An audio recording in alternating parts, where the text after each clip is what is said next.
My name is Kelley Cheng. I'm a graphic designer because that's what I do most of the time these days. But really, I think I would still call myself a dreamer.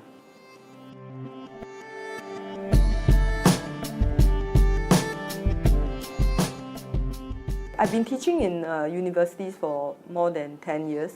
I do see the value in a college education for a designer for the simple reason that when you want to learn any skill in the world, you need to dedicate all your time for a few years to just learn the basic skill. It is essential. So that kind of dedication to a craft or an art is what I start to value a lot, because you do nothing but this and you better bloody well be good after 2 years or 4 years or 5 years, And also that in a school scenario, that is where, teachers like us are there to whip the kids, to train their eye. This is like, what's wrong with this, and to tell them exactly why this is wrong.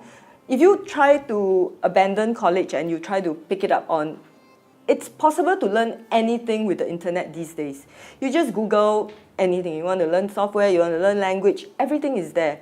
But do you have a mentor to kind of guide you and to tell you what is wrong when you're not good enough? Because the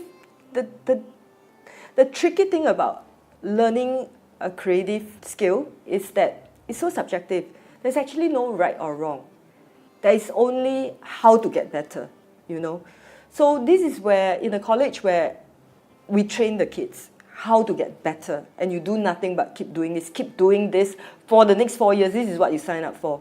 And we want to make sure that by the end of the 4 years, you're good at this skill, just one skill.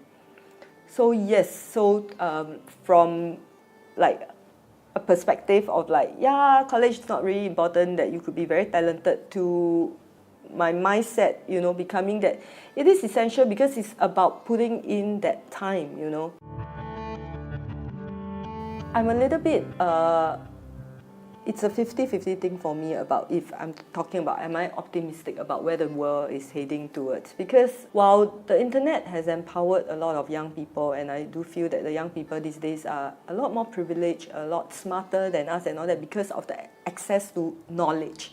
And knowledge is power, Older generation, we don't have the internet. We have to go to the library and all that. So we are less knowledgeable, if you like, than the young people.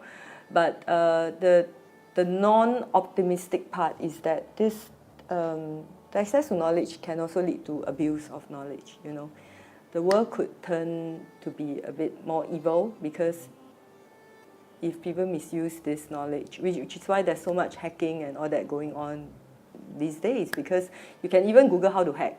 So I'm honestly, I'm really torn about this, where the world is going right now.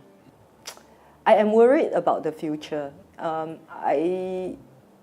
a staunch person in recycling, because I read bad news about how we are filling up landfills and we are killing fishes in the sea, throwing rubbish and all that. And then on the other note, that is scary also, because as you say, medical technology is getting more and more advanced, and we're all going to live longer because there's better medication and all that.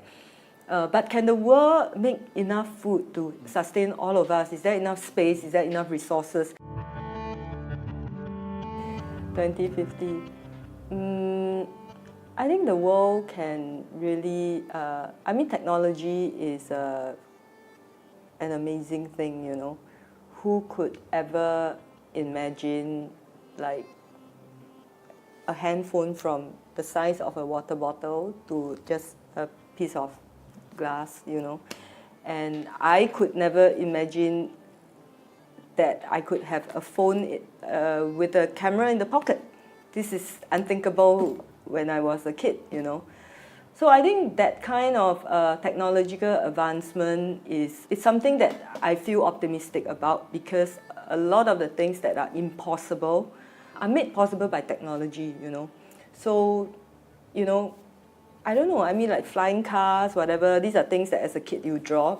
This could really be very much possible. And I think the futuristic world would really be something quite amazing. I think I can't imagine it right now, because what has happened up till now has already blown my mind. So I think that's the part where I'm looking forward to, I guess.